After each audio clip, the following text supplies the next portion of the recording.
Andrew from SACS.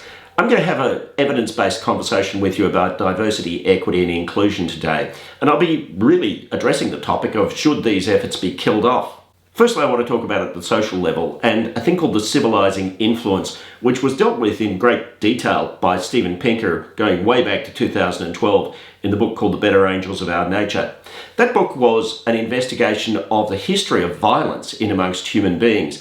And the civilising influence was this concept that by becoming more empathic, by becoming more concerned about other people, it had an influence on the amount of violence in society. Now, it may surprise you to know that the amount of violence in Western and other societies has declined markedly over the past couple of centuries.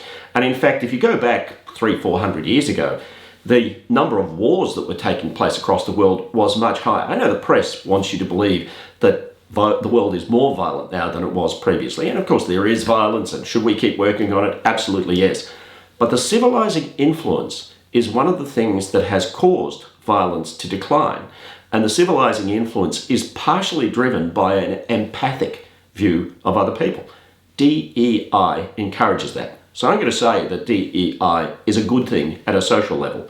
But what about at the enterprise level?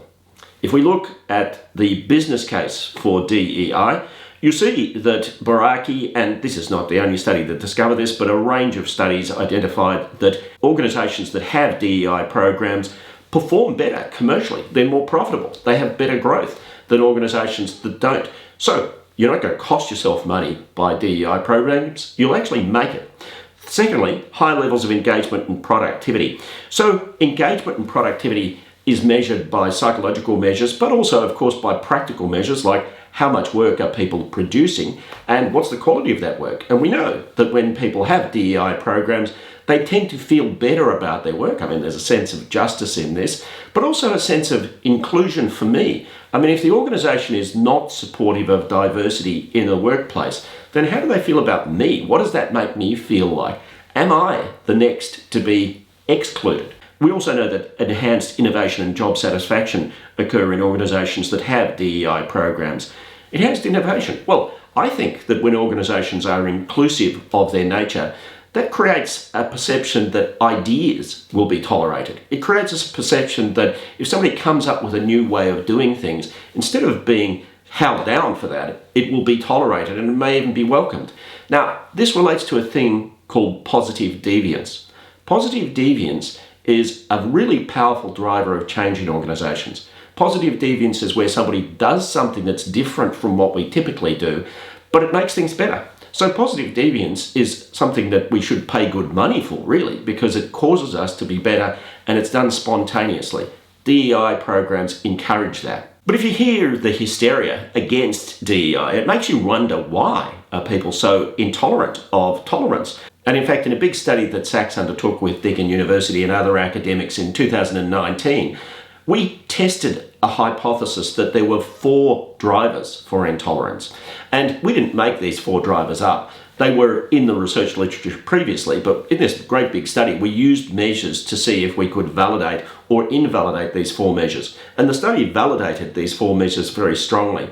The first is a social dominance pathway, and there were 2 drivers of this: low honesty, humility, and people who value self-enhancement as opposed to self-transcendence. So just to put that in English, self-enhancement is I really want to get ahead. Self-transcendence is I want to help other people. And we know that there are plenty of people who are either one way or the other in society. Social dominance is I'm better than other people, and that's why I won't tolerate them. The second is an ego threat pathway, and we found that people who had low social self-esteem, which is a personality characteristic, tended to be like this. And what that means is that if I'm the sort of person who is a real self-doubter, well, I better doubt other people. Otherwise, how am I going to rationalise my existence in the world in this way? So people who are self-doubters and are really not confident in their own skin tend to be less tolerant.